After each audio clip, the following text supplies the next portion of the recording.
Thank you for joining us. Welcome to this Power Talk session, which will be delivered by Nick Wright today, who will be speaking to us about the future of the office enabled by technology. Nick is the Senior Director at CBRE, with 10 years of in-depth experience of working with professional service firms, including real estate advisory, Big Four, legal and architecture. Nick helps clients develop and implement digital strategies that achieve their business objectives.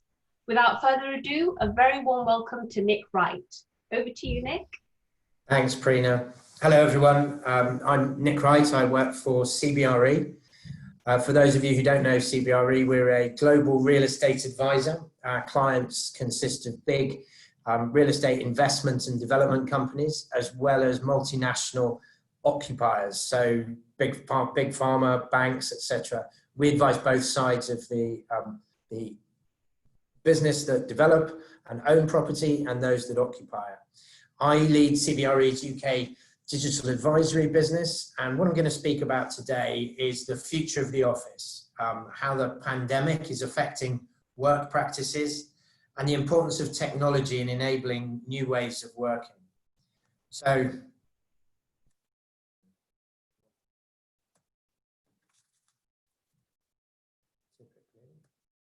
there we go.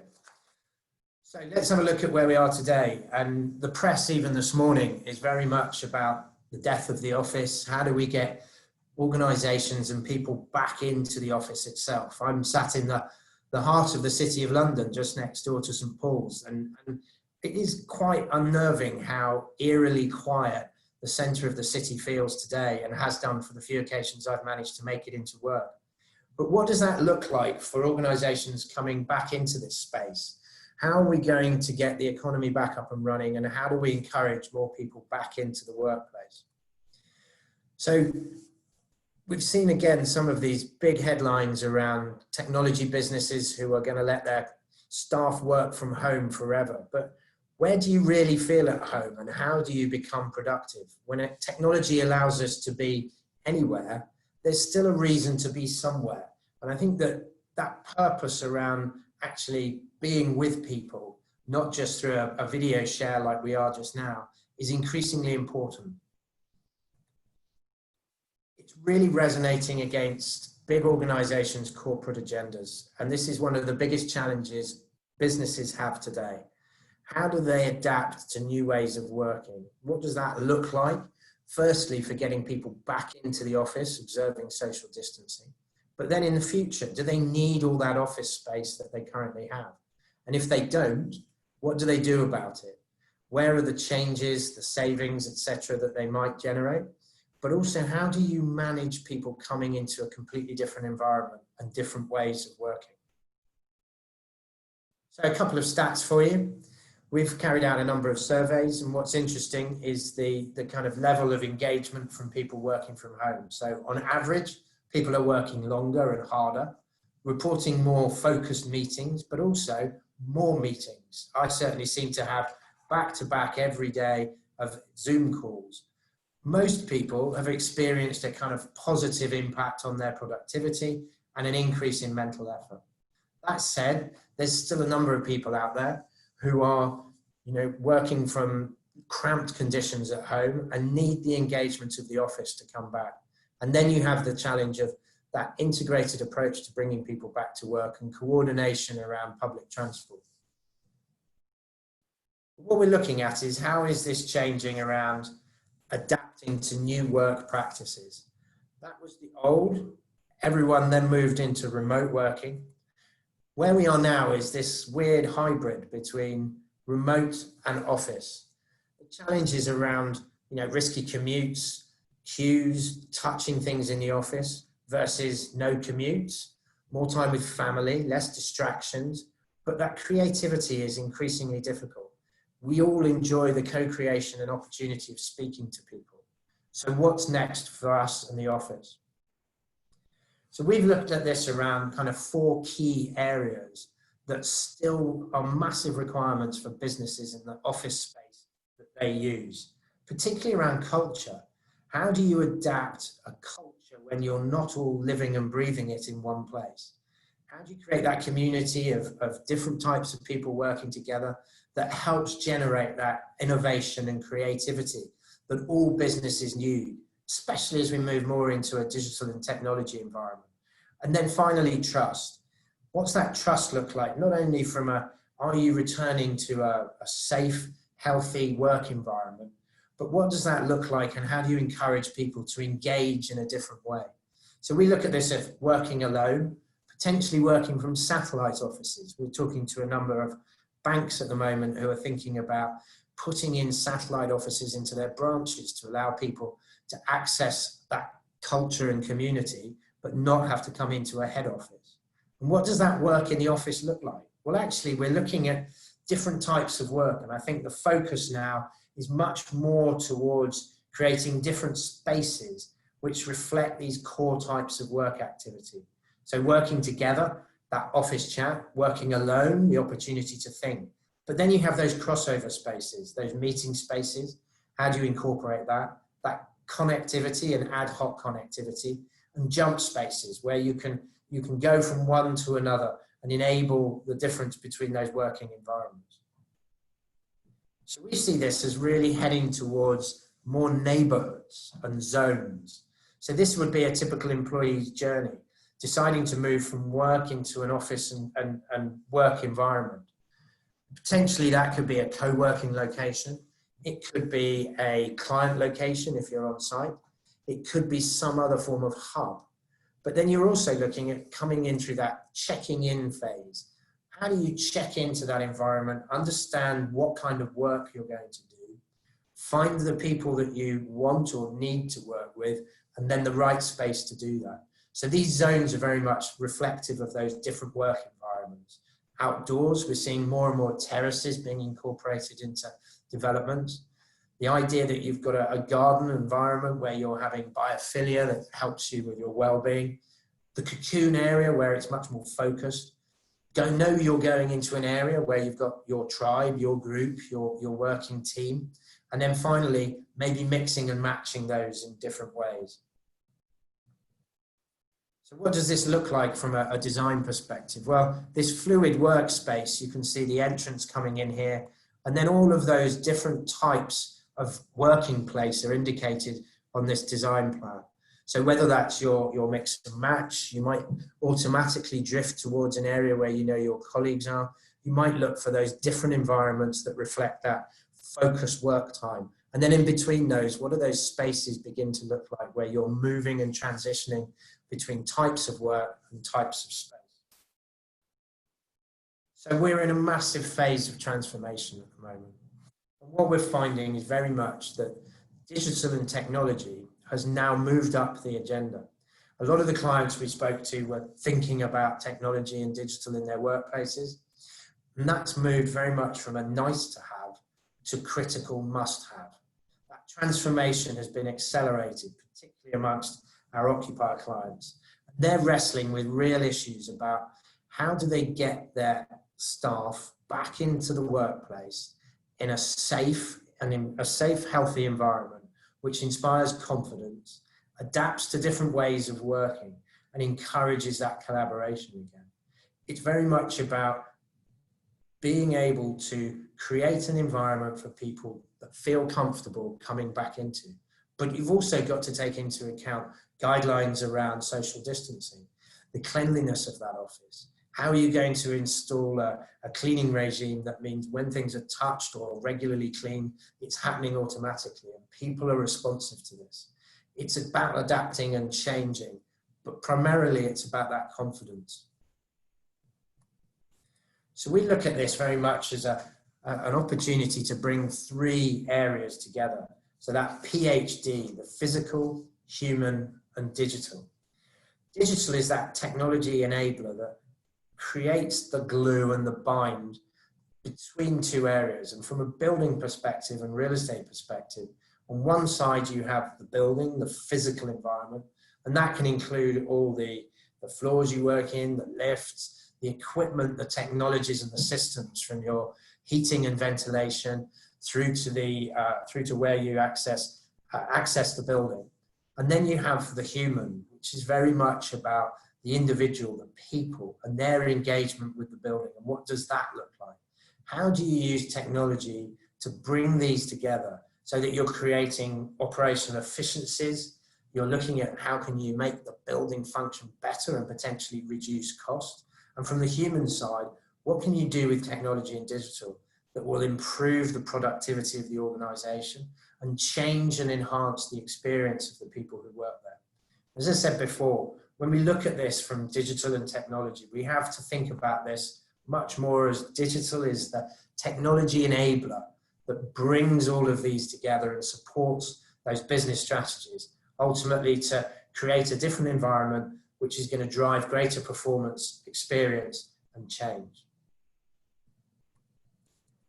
So how do we start looking and bringing this together?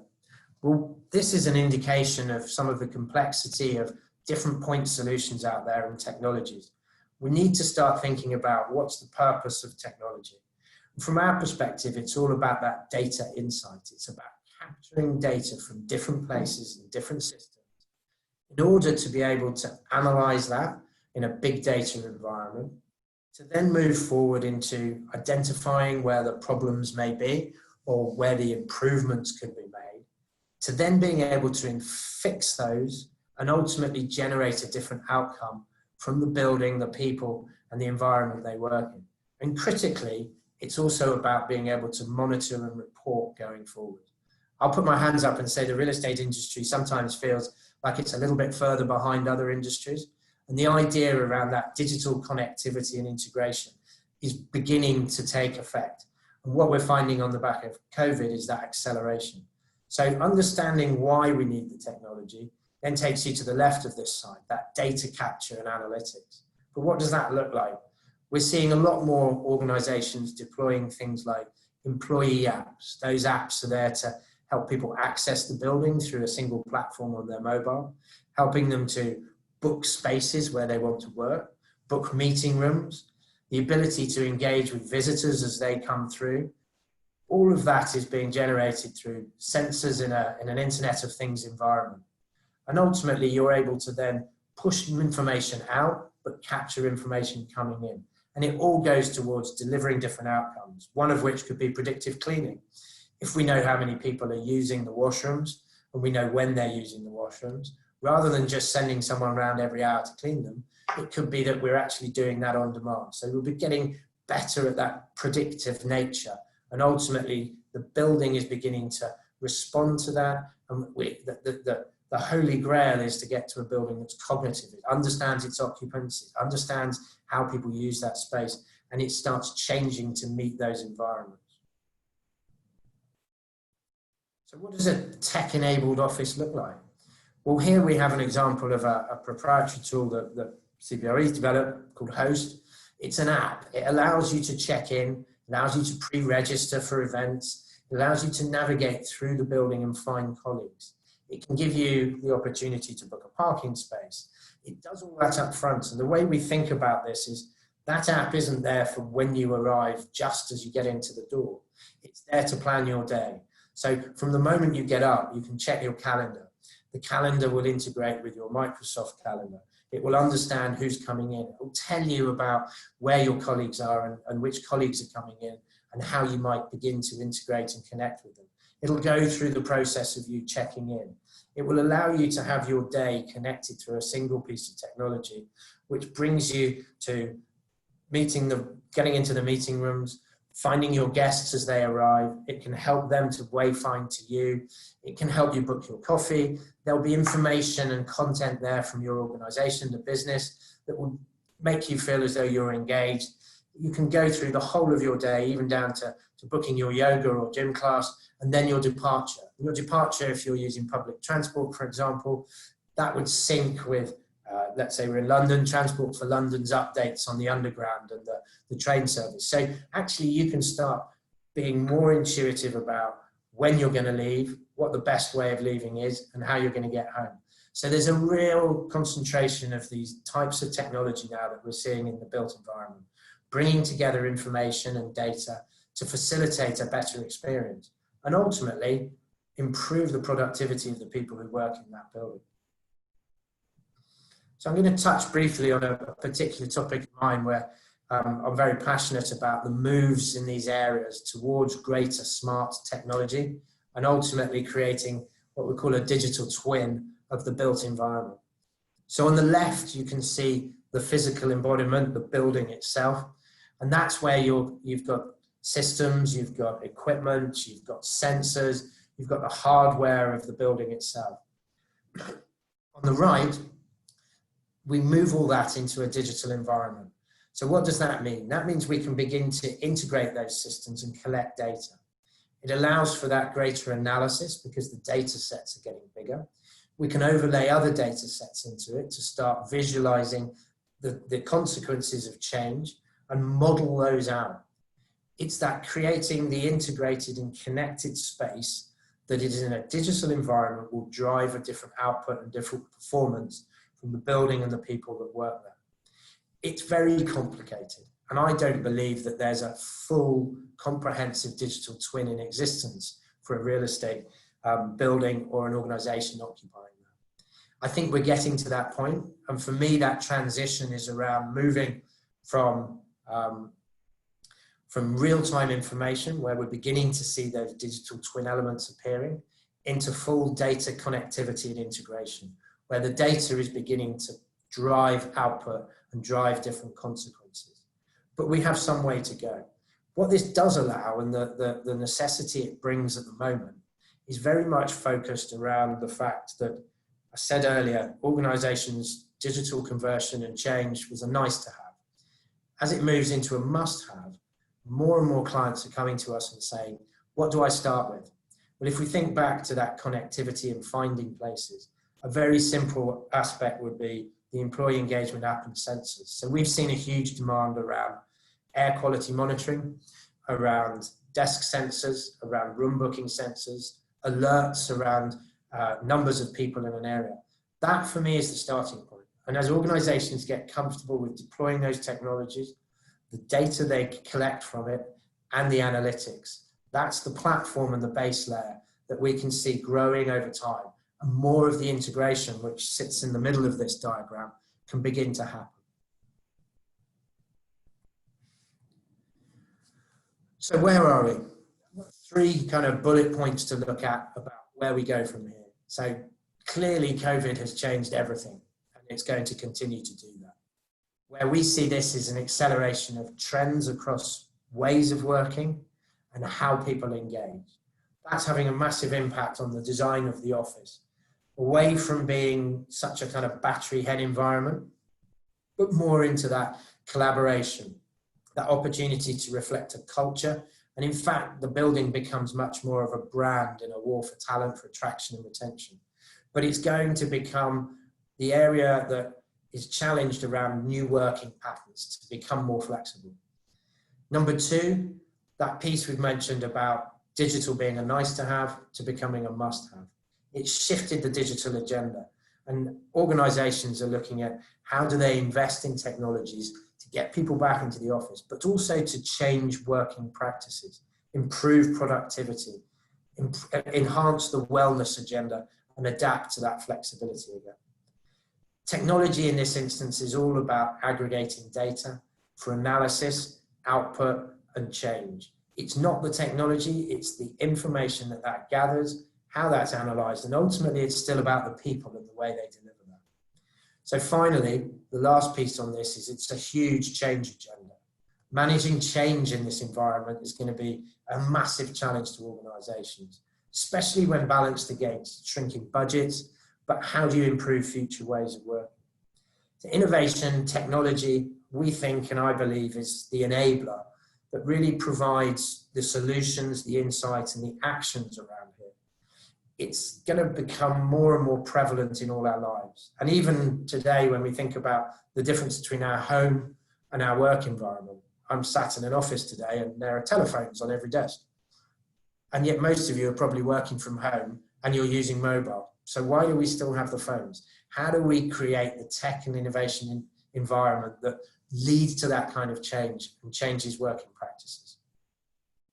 I'll leave you with a thought here, really around the time to reimagine what real estate and property looks like.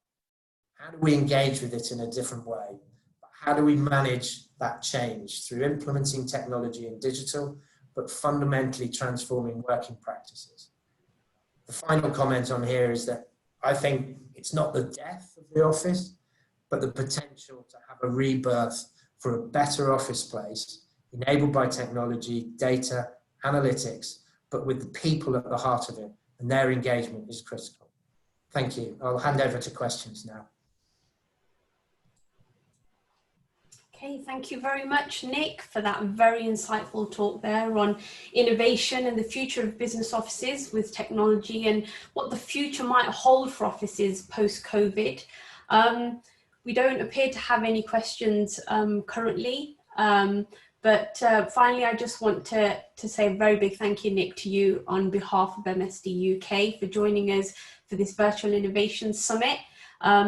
Thank you to everyone for joining us. Please enjoy the rest of the summit.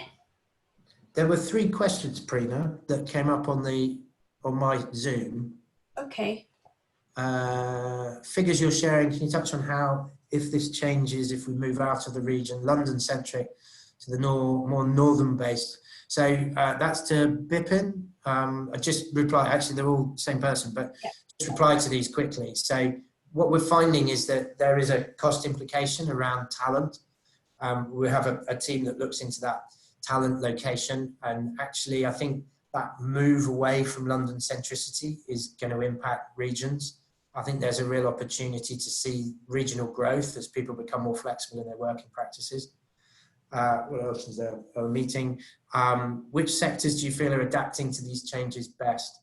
Interestingly, the clients we're dealing with more around this are financial institutions, so big banks who are wrestling with this on a global level.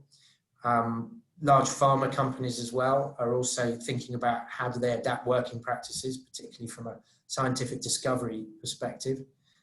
Some of our digital and technology companies are seamlessly moving into this in different ways. It's a broad spread. I don't think anyone's leading the charge. Apologies about that, Nick. Sorry, these didn't appear on my screen. No worries. Thanks, Prina. Yeah, thank you very much. Enjoy the rest of the summit, everybody. Thank you. Bye. Bye.